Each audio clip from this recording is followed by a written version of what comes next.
Since 1987, napunta ako sa Pasig. Pumasok ako as a boy sa isang garments. Tumagal ako ng almost 18 years.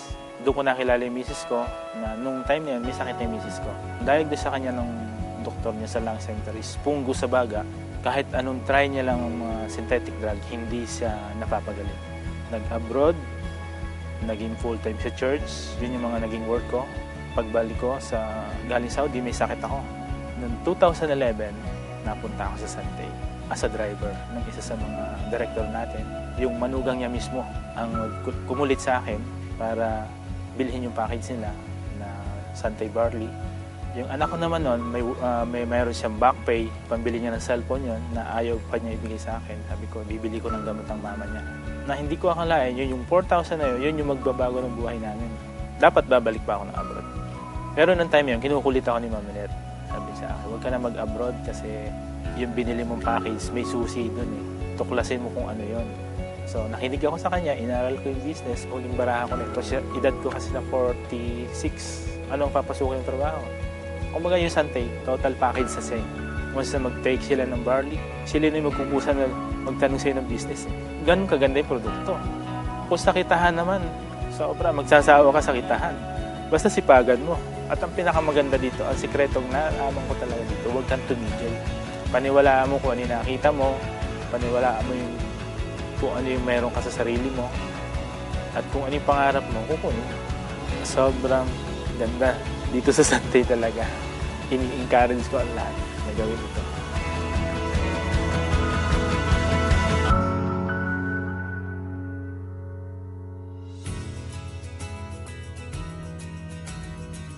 Ako si Giovanni Flores, taga Mindanao. Noong 4th year high school ako, namasukan ako bilang tagaluto sa bakery ng uncle ko. Gusto ko talaga mag-aral ng kolehiyo.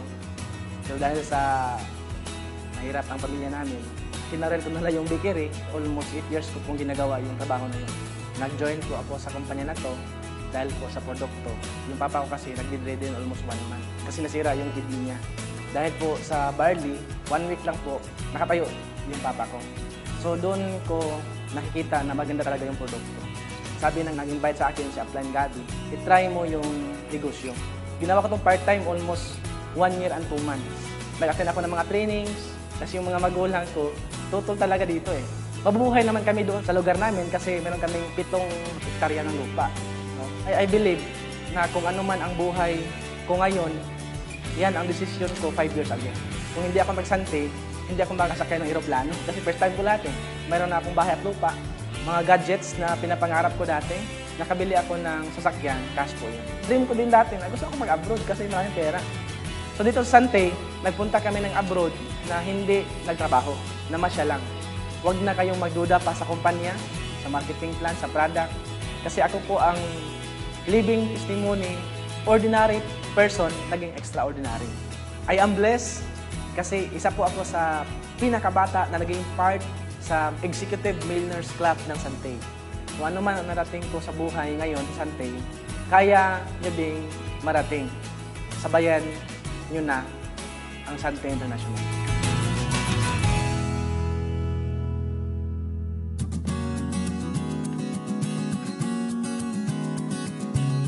Kala ko nun, pagka masipag ka, kayaman ka na talaga, asenso buhay mo.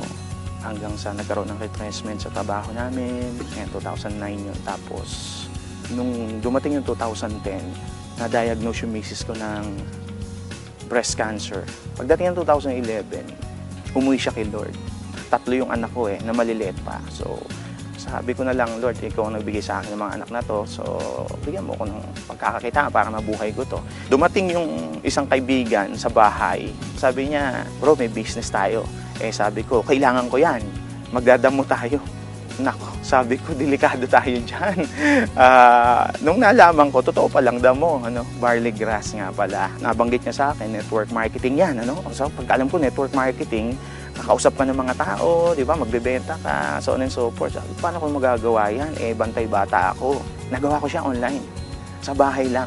So, ganda ako, pinost ko siya sa Facebook, yung mga gumaling, like si April Boy Regino, di ba? Gumaling ng prostate cancer, diabetes, high blood. So, sabi ko, ang daming tao may sakit ng ganyan. tapos sa sulit, sa YouTube.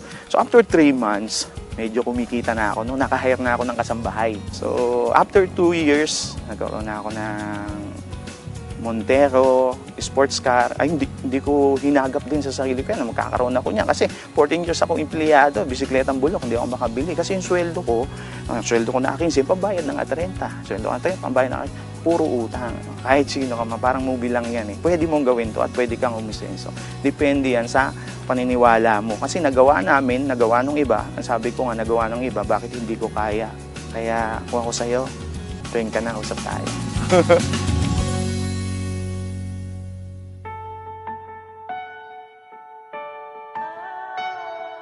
Ako si Oliver Sagawinet, 24 anyos. 11 kami magkakapatid. Lahat kami hindi na nakapagtapos ng pag-aaral.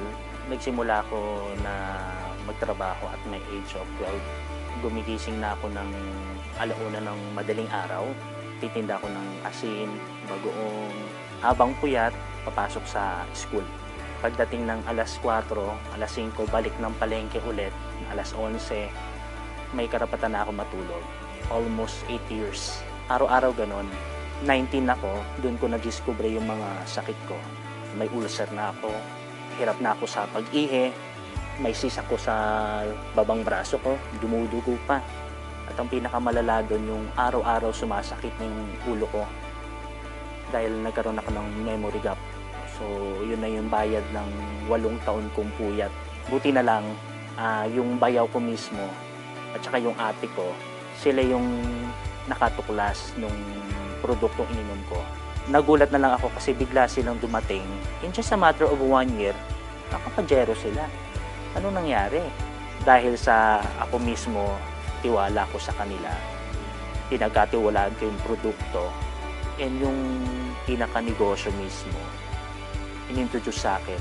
Sa akin parang milagro eh.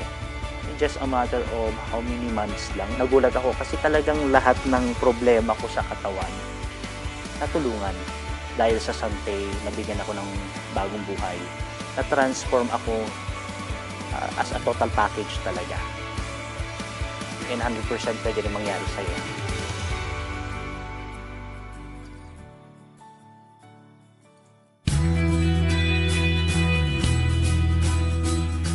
May negosyo akong pinasok, kaso 2010 bumaksak, milyon ang utang ko during the time. Wala naman akong daytime job. So wala akong inaasahang sasahurin kinsenas katapusan. And then may nanay pa akong pinapagamot. I have to spend 12,000 a week para sa dialysis niya. And then kapapanganak lang ng misis ko. So just imagine gaano kami kagipit pagdating sa pera. Last quarter ng 2010, sabi sa akin ng ninong ko sa kasal, Jun, since hindi naman nagwo-workout na yung business mo, ba't hindi mo subukan ng Sante? Then pinaresent nila sa akin yung produkto, pinaresent nila sa akin yung marketing plan, pinasok ko siya. Ang nakita ko kasi sa Sante, unlike doon sa traditional businesses ko, pwede ako magsimula ng maliit lang ang kapital. Dati lagi namin pinag-aawayan ng pera, kami mag-asawa. Kahit ayaw namin, pero yun talaga eh. Kasi nai-stress ka sa problema sa pera, so talagang pag-aawayan mo. Pero ngayon iba na. Ang anak ko ay na-enjoy niya yung mabubuting bagay. Nag-aaral siya sa magandang school. And then, because of Sante also, no, yung mga travel namin libre na.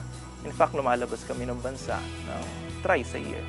No, yung pera ay hindi na namin pinag-aawayan. Pinag-uusapan pero hindi na pinag-aawayan. Right now ba, are you living your dreams or just living your life? Halos lahat ng tao may pangarap. Pero sad to say, karamihan sa kanila, they are just living their life. Alam mo yun, parang wala lang choice kundi mabuhay. Pero ito yung good news ko. With Sante, you have the chance to live your dreams. Ako dati ganun lang din eh. Yung buhay ko, survival. Pero as of now, I am living my dreams.